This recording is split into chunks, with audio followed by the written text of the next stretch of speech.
أعوذ بالله من الشيطان الرجيم. بسم الله الرحمن الرحيم. الحمد للہ وکفا والسلام علی عبادہ الذین اصطفیٰ۔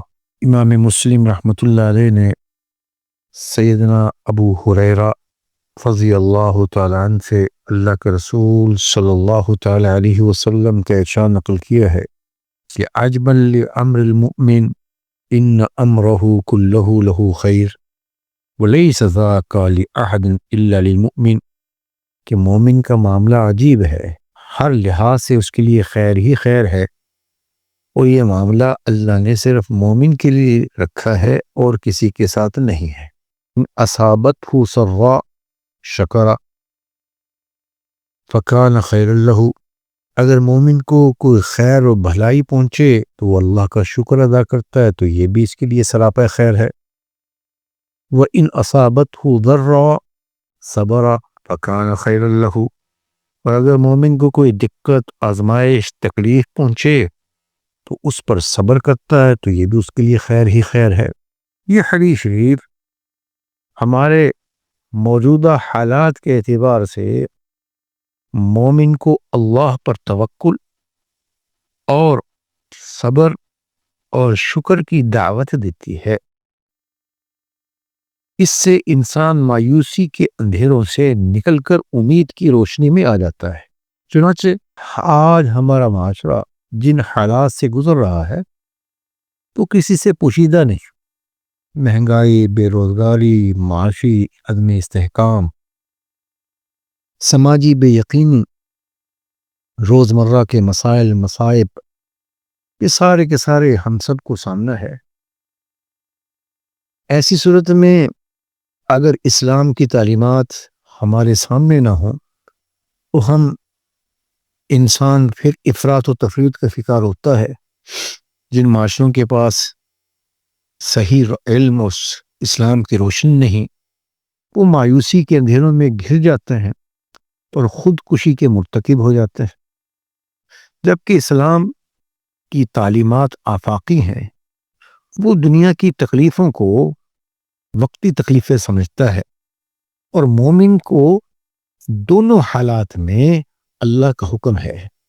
حدیث میں نے بیان کر دی کہ اگر مومن کو خوشی کی خبر ملے، حالات سازگار ہوں، اس کے موافق ہوں، تو اس پر اللہ کا شکر ادا کرے، اور اگر ناگواری پہنچے، دقت پہنچے تو صبر کرے۔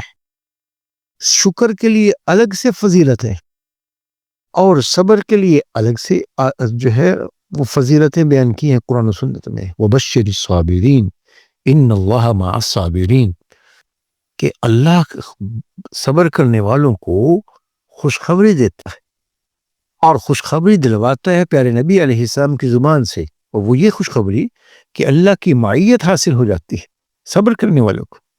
تو لہٰذا حالات حاضرہ میں مسلمان کو تو شریعت ویسے ہی مایوسی کو ناجائز سمجھتی ہے، گناہ سمجھتی ہے، حرام سمجھتی ہے۔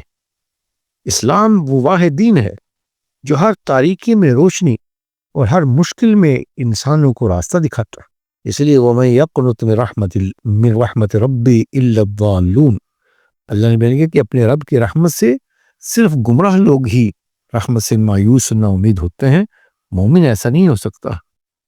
اور یہ بھی وعدہ ہے إِنَّ مَعَ الْعُسْرِ يُسْرًا، حالات بدلتے ہیں، حالات آتے ہیں زمانے میں انقلاب کے طور پر، کبھی یہ حالات کبھی وہ حالات، یہ آزمائشیں ہیں، قرآن کا فیصلہ ہے وَلَنَبْلُوَنَّكُمْ، ہم مختلف انداز سے تمہیں آزمائیں گے، کبھی مالی مصائب کے ذریعے سے، کبھی اولاد کے مصائب سے، کبھی جان لے کر، کبھی غمی دے کر، کبھی خوشی دے کر، ہر حال میں مومن کو آزمایا جائے گا۔ یہ قرآن کا فیصلہ ہے وَلَنَبْلُوَنَّكُمْ، ہم تمہیں لازماً آزمائیں گے۔